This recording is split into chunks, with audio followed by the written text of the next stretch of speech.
자, 이게 이제 그러니까 미국이 과연 그러니까 이게 제대로 된 대응인 것인가. 지금 뭐냐면은 자기의 지위를 위협한다고 해가지고 미국이 지금 사용하는 것이 그것이 미국한테는 그러니까 충격이나 비용이 없으면 좋은데 자기 자신도 굉장히 타격을 입히면서 지금 하고 있는 거란 말이에요. 그런 점에서 스튜피드한 짓이죠. 세상이 변하면 거기에 적응을 해야 되는데 과거의 시절에 그러니까 여전히 그러니까 집착하는 거죠. 새로운 리더십으로 진화를 해야 되는데. 그렇죠?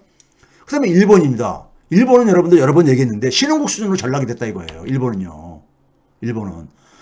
그러니까 금융위 당시까지만 하더라도 엔화의 안전자산의 유력이 딱 나타났다는 뜻이죠. 금융위 딱 터지자마자 일본 엔화가 1달러당 110엔에서 77엔까지 떨어졌잖아요. 거의 30%가 떨어졌잖아요. 그렇죠? 그러니까 엔화 가치가 그만큼 상승을 한 거잖아요. 이게 그러니까는 안전자산의 유력을 보여줬던 거예요. 그리고 나서 아베가 집권하고 나서 인위적으로 그러니까는 돈 찍어내가지고 엔화 가치를 떨어뜨린 거잖아요. 근데 그게 아베노믹스가 이게 제가 혹세무민의 경제학이라 그랬잖아요. 예? 그래서 몰핀 경제학이다. 예? 이 중환자한테 진통제를 넣어가지고 그러니까 시간 벌기 식으로 이렇게. 근데 그게 2018년 이후부터 그러니까 이게 오히려 아베노믹스가 부작용이 많이 나타나면서 결국은 정권 바뀌면서 그러니까 아베노믹스 사실상 이제 포기하게 됐죠. 일본은행에서. 일본은행이 지난해부터는 그러니까 지지난해 같은 경우는 이 통화 찍어내는 걸 굉장히 줄였죠. 근데 최근에는 돈을 안 찍어내도 엔화 가치가 막 이렇게 떨어지고 앉았다 이거예요. 굉장히 빠르게 해요. 예? 원치 않는. 그러니까 날개 없는 엔화 추락. 126엔까지도 돌파했는데 문제는 뭐냐면 일본의 엔화가 크레딧 스위스라고 은행 있잖아요. 크레딧 스위스라고요. 스위스 은행이요. 유명한. 이게 뭐냐면 향후에 150엔까지 갈 가능성이 있다. 150엔까지 1달러당. 예? 그러니까 최근 시기 속에서 가장 이제 그러니까 엔화 가치가 낮았을 때가 127엔 정도 했었는데 그거를 넘어서 150엔을 향해서 갈 수가 있을 것이다. 이 150엔이 뭘 의미하냐면요. 1달러당 150엔이 언제였었냐면요. 1990년 7월 30일이었습니다. 150엔 정도 가요. 이때가 언제냐? 일본의 부동산 시장과 주식시장이 버블이 꺼지던 그 시기 시작하는 때잖아요. 90년대 잃어버린 10년 시작하는 때요. 예? 그때로 돌아가는 거예요. 1달러당 150엔이라는 얘기는요.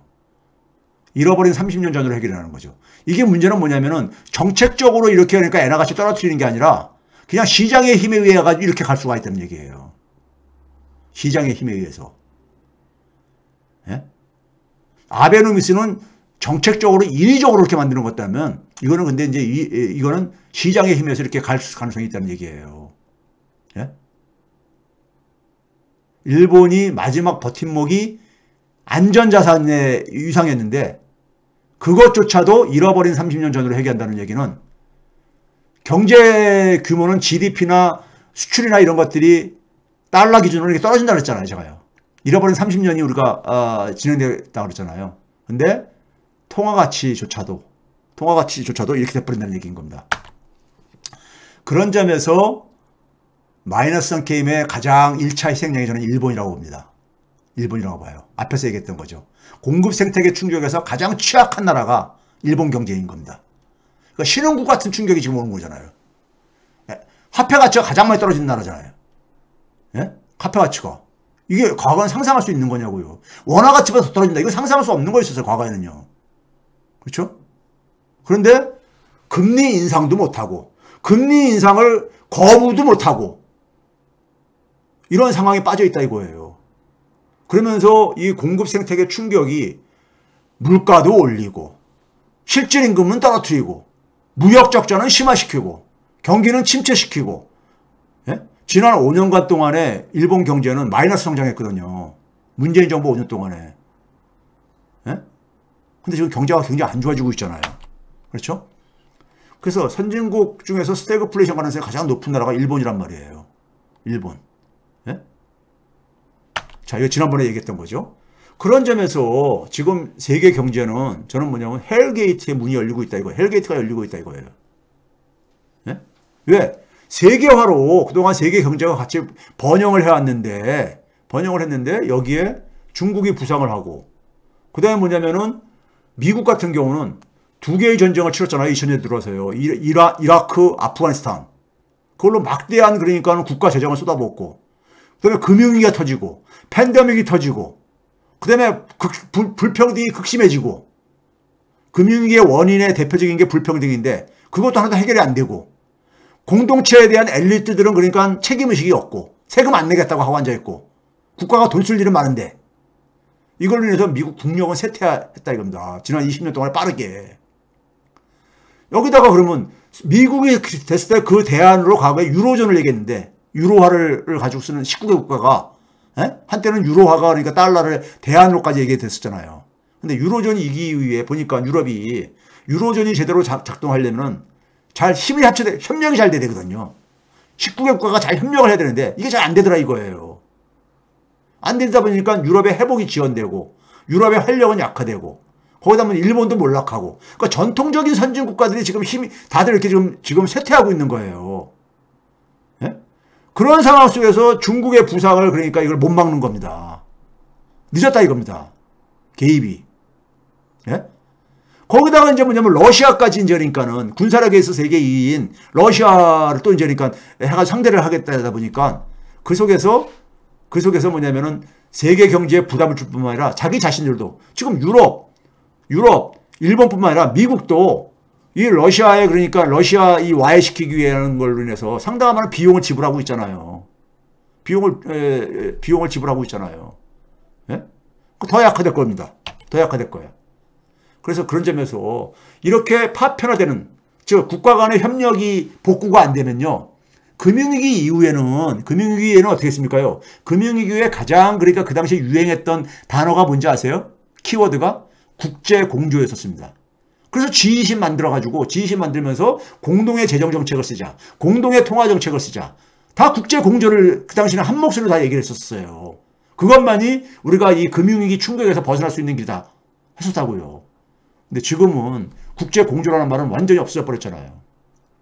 완전히 없어져 버렸어. 그러면서 그냥 파편화되고 있는 거죠. 그게 바로 공급 생태계의 약화, 붕괴로 되는 거고 이게 일상화될 가능성이 있다 이겁니다. 계속 이렇게 협력을 하지 않으면은. 예? 즉 세계 질서의 리더십의 부재 시대가 돌아가고 있는 겁니다. 리더십의 부재. 그럼 그러니까 각자 도생. 우리가 소위 말해서 선진국 기업들이 자국으로 다 옮겨간다 해서 리쇼어링이라는 단어로 하는데 리쇼어링 말이 멋있어 보이죠? 이게 결국 뭐냐면요. 공급 생태계를 다 그러니까 이거를 파괴시키겠다는 얘기예요. 각자 살아가겠다는 거예요. 그러니까요. 근데 이게 말이 되는 거예요, 이게요. 이렇게 되게 되면 비용 상승이 엄청나게 일어날 수 있어요. 중국에서 값싸게 생산을 했던 것을 미국에서 생산한다고 해보세요. 얼마나 비용이 증가하겠는가. 예? 이게 리쇼어링이 영어로 쓰니까 멋있어 보이죠? 이게 아름다운 내용이 아닙니다. 예? 각자 도생을 얘기하는 거예요. 그냥 쉽게 얘기하면요. 예? 즉 공급 측 충격에 의한 비용 상승 인플레이션은 이건 인공적으로 인간들이 만들어낸 거예요. 인간들이 만들어낸 겁니다. 근데 이걸로 인해서 인플레이션이 심각해지니까 돈을 회수하는 압박을 받고 있는 거예요. 각국 중앙은행들이요. 그런데 그동안에 이 주식시장이 굉장히 붐을 일었던 것이 뭐 때문인 겁니까? 유동성 장세라고 그러잖아요. 돈을 많이 찍어서 공급한 덕택으로 이 주식시장인데 붐을 만들었는데 그 다음에 그걸로 그 연장선에서 그래도 플러스 성장을 그래도 할 수 있었던 거잖아요. 근데 유동성을 해소하게 되면은 자산시장 붐 계속 지속될 수 있겠어요? 성장 지속될 수 있겠어요? 지금 이런 걸 의미하는 겁니다. 예? 이런 걸 의미하는 거죠.